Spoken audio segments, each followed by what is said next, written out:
Hey everyone, and welcome back to another video. We've looked at some old rumors before for 1993, and today we're going to bring back the clock to 1981 and do the same. I've gone through reports and stories from the past and found some rumors that didn't end up happening from the calendar year of 1981. Since these are from the calendar year of 1981, many of them were for things that would happen in future years and not 1981 itself. While I don't have as many resources to find as many rumors involving IndyCar further back, I still did manage to find a few. We'll go over the IndyCar rumors first, most of which have a tie to Formula One, and then the Formula One rumors. Keep in mind that not all of these necessarily had any truth to them, and that they are instead just rumors and stories that were reported at the time. Before getting into the rumors though, if you enjoyed the video then please give it a like and share the video, and if you want to see more similar content then you can subscribe to the channel. We start out with a story that Walt, who predominantly made junior Formula cars, was going to build an IndyCar. During the summer, it was reported that they would be building a car for Garza Racing. Walt had supposedly begun the early stages of the project, but it also appeared that there may have been a few disagreements with the team's management and Walt. Supposedly, Garza Racing wanted 6 chassis to be built, while Walt wanted to build one and test it before going further. There was a change in management though at Garza Racing, and the project was put to a halt, and a Walt chassis never raced an IndyCar. In addition to Walt, rumors stated McLaren would be building an IndyCar as well. McLaren left IndyCar as a factory team following the 1979 season, but rumors said that they were already going to be returning in 1982, with Mario Andretti as a driver. Andretti was ending his final full season as a Formula One driver in 1981, driving an Alfa Romeo, and while he would return to IndyCars in 1982, it would be for Patrick Racing before joining the new Newman-Haas team in 1983, where he remained for the rest of his career.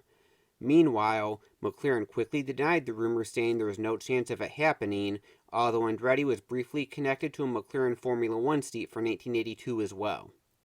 We have another potential new IndyCar team, but this one wouldn't be building a car as well.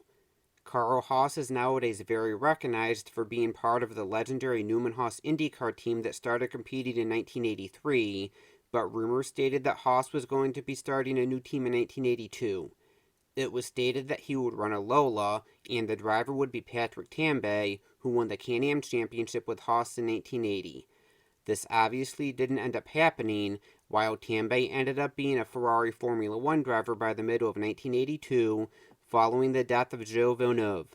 Had this happened, perhaps Tambay goes on to see success in IndyCars throughout the 80s, and perhaps affects whether Newman and Haas would have come together for a single team a year later in 1983.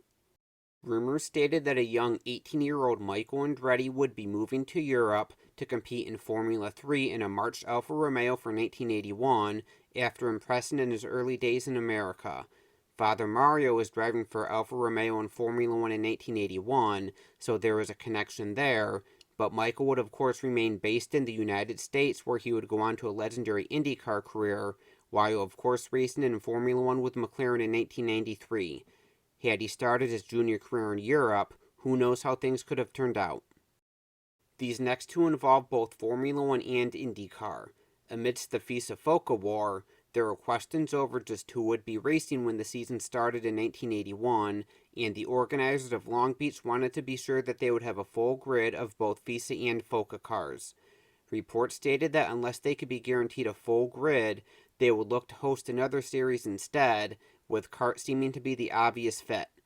Of course, a few years later in 1984, Long Beach would actually switch to hosting kart races and continues to host an IndyCar race to this day, but it appears that the switch had a chance of happening a few years earlier. The next one, involving both Formula One and IndyCar, also involves an American race. Formula One was hosting their first race at Caesars Palace at the end of the 1981 season, and rumors stated that in 1982 that kart would be racing there the same weekend as well. The report stated that a Caesars Palace kart race would be the richest race in IndyCar history, even more so than the Indy 500. Max Mosley later confirmed that there were at least discussions about the idea, while Mario Andretti said that if it did happen, then it would be on an oval instead of the same circuit Formula One was using. In November of 1981, it was announced that the doubleheader would indeed be happening, with Formula One racing on Saturday and kart racing on Sunday, but it didn't end up happening. The race was largely deemed a failure, though, and disappeared from the Formula One calendar after its second race in 1982, while kart actually did end up racing there in 1983 and 1984 on the oddly shaped oval that was effectively the outer rim of the Formula One circuit. While a Formula One and IndyCar shared weekend would be interesting to see, it didn't happen here, and is still probably extremely unlikely to happen anytime soon. We started off the IndyCar rumors with potential new teams, so we'll start off the Formula One rumors with one as well. Around the time of the Formula One race at Long Beach, race promoter Chris Pook stated that he, along with Dan Gurney, were trying to bring the Eagle team back to Formula One. Gurney's team competed in Formula One from 1966 to 1968, in which he famously won the Belgian Grand Prix in 1967, before leaving the sport and focusing more on IndyCar and later IMSA as well as other series. Later in the summer, it was then reported that Gurney would possibly join forces with Ensign. Ensign never really had that much success in Formula One, and were on their last legs, and would be out of the sport by 1982. However, Gurney denied the rumor, saying that he never had any contact with anyone at Ensign and was not interested in returning to Formula One. In addition to Eagle, there was a manufacturer rumored to be starting a Formula One team, and it was Ford. Many other manufacturers were rumored to be entering Formula One in the early 80s, many of which is an engine supplier, and a rumor suggested that Ford was considering starting their own team to compete directly with some of these other manufacturers. Another reason that reportedly boosted Ford's interest was the fact that it looked like there would be 3 or 4 races in the United States in the coming years. While the rumors didn't appear to be that strong, it was reported that they may consider an All-American lineup of Eddie Cheever and Rick Mears. Moving on from new teams, we go to new engines. Rumors during the summer stated that McLaren wanted to switch to a turbo engine for 1982, and the leading candidate they were connected to was BMW. BMW was already preparing to join Formula One with Brabham in 1982, and while it was suggested that Brabham had an exclusive deal with BMW, it was also reported that only lasted through the end of 1981. McLaren didn't make the switch in 1982, though, remaining with the normally aspirated Ford Cosworth, and didn't use a turbo engine until towards the end of the 1983 season, when they raced with the Tag Porsche engine. The BMW engine had success with Brabham, propelling Nelson Piquet to the title in 1983, but the Tag Porsche was also worth the wait for McLaren, as they won both the drivers' and constructors' title with it in 1984 and 1985, while Alain Prost won the drivers' championship with it in 1986. In addition to rumors involving teams and engines, there were also rumors involving tire suppliers. A report stated early in 1981 that Bernie Ecclestone had held conversations with Bridgestone about joining Formula One. Goodyear withdrew from the sport following the end of 1980, leaving Michelin to supply the entire grid in the first few races of the 1981 season, but as the year went on, Goodyear returned as well as Pirelli and Avon joining. Ecclestone stated that he hoped it would happen, while Bridgestone later said that they did have interest in competing in European racing and that it was important for them to compare their tires to those of their competitors, but also said that they didn't want to join a series such as Formula One first. As we know, Bridgestone did eventually join Formula One, but that didn't happen until 1997, and they remained in the sport through 2010. I'll save any major driver moves for more driver moves that never happened videos, but I'll go over a few less significant ones here. Early in 1981, reports stated that Riccardo Patrese had a seat fitting at March and was planning to test the car to see if he wanted to move to the team from Arrows for the new season.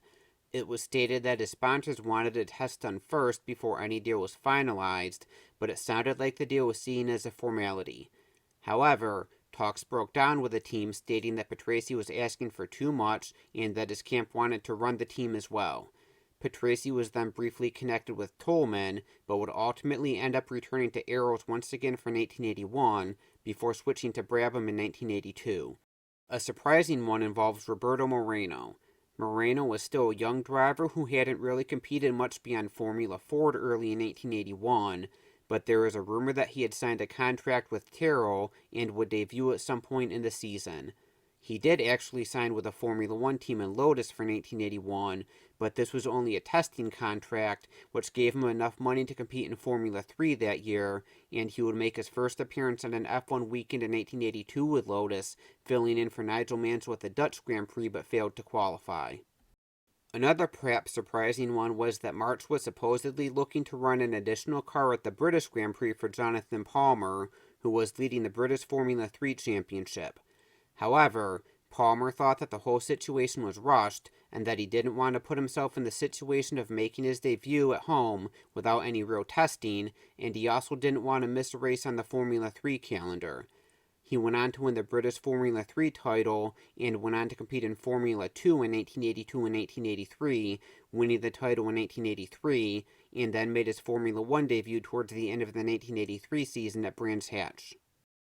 For our final one, we'll look at a report stating that some major names in Formula 1 were possibly considering leaving the sport due to the events of the FISA-FOCA war. In the spring, it was reported both Renault and Marlboro publicly admitted disappointment in the events going on in Formula 1 and said if things don't get sorted out, they would consider leaving the sport. Renault said that they were at least committed for the near future and would only consider leaving if things didn't improve over the next year, and added they felt it would be a bad image for Renault to be associated with Formula 1 if things got worse. Marlboro added that while it would be disappointing to leave, it would only be right for them to reconsider their future in the sport should things get worse, but said that they would remain committed to both Formula 2 and Formula 3, as they were happy with the climate in each of those series. So that's all I have for 1981 rumors. Hopefully you enjoyed looking back at these, and if you have any more details on any of these rumors, I'd be interested to know about them. Also, let me know which, if any, of these rumors you wished we could have seen happen. Thanks for watching.